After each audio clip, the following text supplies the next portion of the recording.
रहमान अस्सलाम वालेकुम R23 news ਦੇ ਨਾਲ ਮੁਹੰਮਦ ਈਸ਼ਾਨ ਸਰਵਰ ਰਾਂਦੂ ਪੰਵਾਰ ਜੀ। ਅੱਜ ਮੈਂ ਆਇਆ ਹਾਂ ਅਬਦੁਲ ਜਬਾਰ ਸਾਹਿਬ ਦੇ ਕੋਲ ਪ੍ਰੋਗਰਾਮ ਪੰਜਾਬੀ ਪੁਆਇੰਟ ਦੇ ਹਵਾਲੇ ਨਾਲ। ਜਨਾਬ ਅਬਦੁਲ ਜਬਾਰ ਸਾਹਿਬ ਜੋ ਕਿ ਇਸਲਾਮਾਬਾਦ ਔਰ ਰਾਵਲਪਿੰਡੀ ਦੇ ਨਵਾਈ ਇਲਾਕੇ ਦੇ ਰਿਹਾਇਸ਼ੀ ਨੇ, ਇਹਨਾਂ ਨੇ ਕਚਰੇ ਦੇ ਨਾਲ ਪੈਟਰੋਲ ਡੀਜ਼ਲ ਔਰ ਆਪਣਾ ਗਰੀਸ ਤਿਆਰ ਕੀਤੀ ਹੈ ਔਰ ਇਹਨਾਂ ਨੇ ਉਸ ਨੂੰ ਮਸ਼ੀਨ ਬਣਾਈ ਹੈ ਔਰ ਉਸ ਮਸ਼ੀਨ ਦੇ ਨਾਲ ਜਿਹੜਾ ਹੈ ਐਸਾ ਡਿਜ਼ਾਈਨਿੰਗ ਜੋ ਕੀਤੀ ਹੈ ਉਹ ਵੀ ਉਹਨਾਂ ਨੇ ਖੁਦ ਕੀਤੀ ਹੈ ਔਰ ਉਹਨਾਂ ਦਾ ਇਹ ਕਹਿਣਾ ਹੈ ਕਿ ਅਸੀਂ ਪਾਕਿਸਤਾਨ ਦੇ ਵਿੱਚੋਂ ਕਚਰਾ ਖਤਮ ਕਰਨਾ ਚਾਹੁੰਦੇ ਹਾਂ ਔਰ ਇਸ ਚੀਜ਼ ਨੂੰ ਉਹਨਾਂ ਨੇ ਹਕੀਕਤ ਵਿੱਚ ਬਦਲ ਕੇ ਰੱਖ ਦਿੱਤਾ ਹੈ। ਤੇ ਅਸੀਂ ਆਏ ਹੋਏ ਹਾਂ ਜਨਾਬ ਅਬਦੁਲ ਜਬਾਰ ਸਾਹਿਬ ਦੇ ਕੋਲ ਤੇ ਆਓ ਜਾਣਦੇ ਹਾਂ ਕਿ ਉਹਨਾਂ ਨੇ ਇਹ ਕੰਮ ਕਿਵੇਂ ਸ਼ੁਰੂ ਕੀਤਾ ਔਰ ਕਿਵੇਂ ਆਗਾਜ਼ ਕੀਤਾ ਔਰ ਕਿਸ ਮਰਾਹਲ ਤੋਂ ਗੁਜ਼ਰਿਆ। ਤੇ आओ जी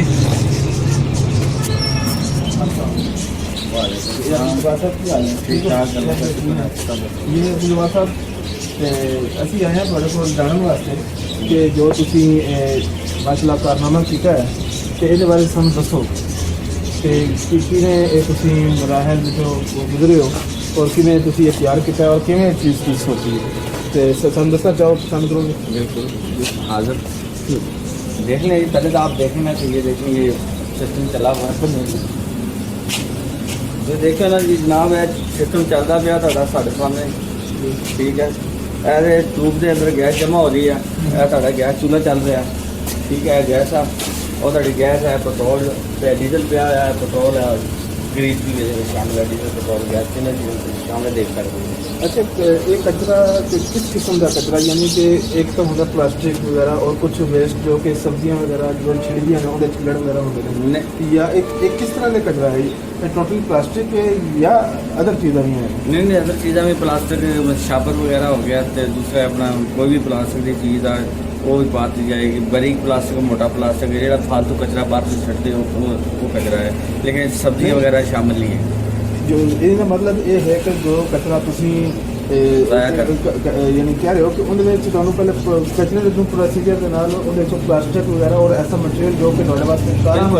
ਉਹਨੂੰ ਅਲੱਗ ਕਰਨਾ ਪਏਗਾ। ਅੱਛਾ, ਇਹਨੂੰ ਫਿਰ ਤੁਸੀਂ ਕਚਰੇ ਨੂੰ ਜਦੋਂ ਪੈਕ ਕਰਦੇ ਹੋ, ਜਮ੍ਹਾਂ ਕਰਦੇ ਹੋ, ਫਿਰ ਇਸ ਕਚਰੇ ਨੂੰ ਕਿਸ ਪ੍ਰੋਸੀਜਰ ਦੇ ਨਾਲ ਤੁਸੀਂ ਗੁਜ਼ਾਰਦੇ ਹੋ? ਤੁਹਾਨੂੰ ਜਿਹੜਾ आज देख एक ड्रम तैयार किया है, अंदर फील्टर लाए ने साइडा दे उत्ते ना, इस फील्टर दे कचरे दे ड्रम दे ਅਸੀਂ कचरा पा देने, कचरा पा के थल्ले ਤੋਂ मीट दिंने आग चलने, ठीक है। आग दे के ਉਸ ਤੋਂ ਬਾਅਦ ਪੈਪ ਦੇ ਵਿੱਚ ਇਹਦੇ ਫੀਲਟਰਾਂ ਦੇ ਵਿੱਚੋਂ ਹਵਾ ਨਿਕਲਦੀ ਹੈ, ਪਾਵਰ ਦੀ ਹੈ, ਉਹ ਇਸ ਤੋਂ ਬਾਹਰ ਨਿਕਲ ਕੇ ਉਸ ਤੱਕ ਜਾਂਦੀ है पैप से, वो तो डीजल पेट्रोल गैस जब क्या जाती है सैनरी मशीनें लगेंगी ताकि वो लहदा लहदा कर नहीं। क्या ये जो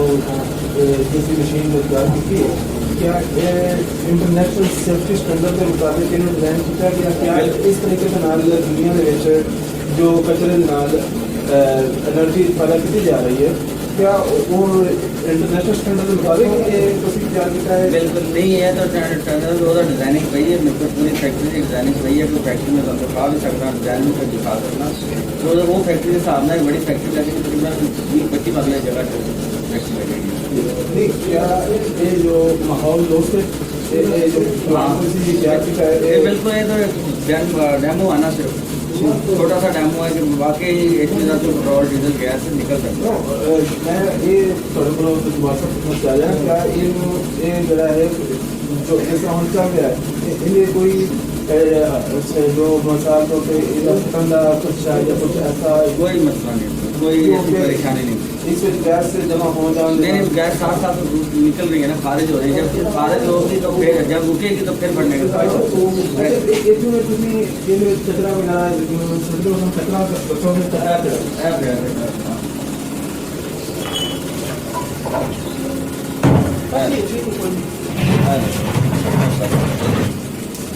इस कचरे के काटियाँ प्लास्टिक शापर देखो बच्चों ने खाने मैं जो भी गंद नहीं बाहर फेंकते बच्चे शापर दी बोतल पैप्सी दी बोतल प्लास्टिक दी बोतल ऐसी ना पाए, ठीक है। रबट हो गया यानी कि जो डब्बे जूस डब्बे भी जाने सारे यानी कि इस्तेमाल हाँ। यानी कि कोई ऐसी चीज़ जो कि प्लास्टर से रिलेटेड है हाँ वो बिल्कुल सारे इस्तेमाल होते हैं। और तो कपड़े वगैरह भी इस्तेमाल होते हैं कपड़े वगैरह मिसाज वगैरह हो सकती है ये देखिए तेल वाली मशीन कपड़ा इस्लाम की प्लास्टिक है ना। क्या किसी का प्लान का प्रोसीजर देखना चाहोगे किमें ਕੰਮ ਕਰਦਾ ਕਿਵੇਂ ਤੁਸੀਂ ਇਹਦੇ ਵਿੱਚ ਕੋਈ ਕਚਰਾ ਵਿੱਚ ਪ੍ਰੋਸੀਜਰ ਕਰਦੇ ਹੋ ਪਲੀਜ਼ ਥੋੜਾ ਸਾਨੂੰ ਦੱਸਣਾ लेकिन ड्रामा है खोलिए खोल के दिखाइए ना ਜੀ ਜੇ ਅਗਰ ਖੋਲ ਕੇ ਦੱਸੋਗੇ ਤਾਂ ਜ਼ਿਆਦਾ ਅੱਛੀ ਗੱਲ ਹੈ गैस खोल यार ਭਾਈ ਜਾਨ ਤੁਹਾਨੂੰ ਸਿਸਟਮ ਦਿਖਾਉਣ ਲੱਗਾ ਕਿ ਇਹ ਡਰਾਮਾ ਦੇ ਅੰਦਰ ਕਚਰਾ ਪਿਆ ਤੇ ਥੱਲੇ ਰੀਡ ਲਾਈ ਹੋਈ ਹੈ ਠੀਕ ਹੈ ਦੇਖ ਲਓ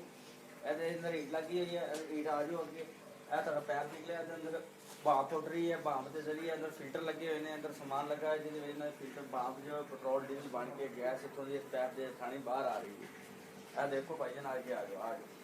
ਇਹ ਦੇਖ ਲਓ ਇਸ ਪੈਪ ਦੇ ਉੱਤੇ ਦਿਖਾਓ ਇਹ ਪੈਪ ਦੇ ਉੱਤੇ ਦੇਖੋ ਇਹ ਪੈਪ ਦੇ ਉੱਤੇ ਵੀਡੀਓ ਬਣਾਓ ਇਹ ਦੇਖੋ ਜਾ ਰਿਹਾ ਇਹ ਨਾਲ ਪੈਪ ਬਿਲਕੁਲ ਨਾਲ ਇਹ ਦੇਖੋ ਨਜ਼ਰ ਹੈ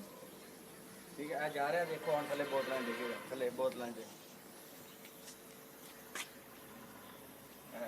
सही है देखो पेट्रोल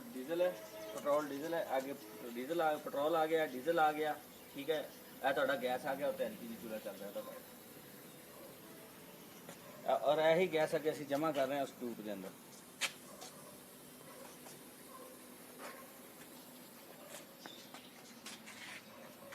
ठीक हो गया भाई इस टैंकी के अंदर जी मैं तुहानूं दसना कि किस तरह कचरा पाना ठीक है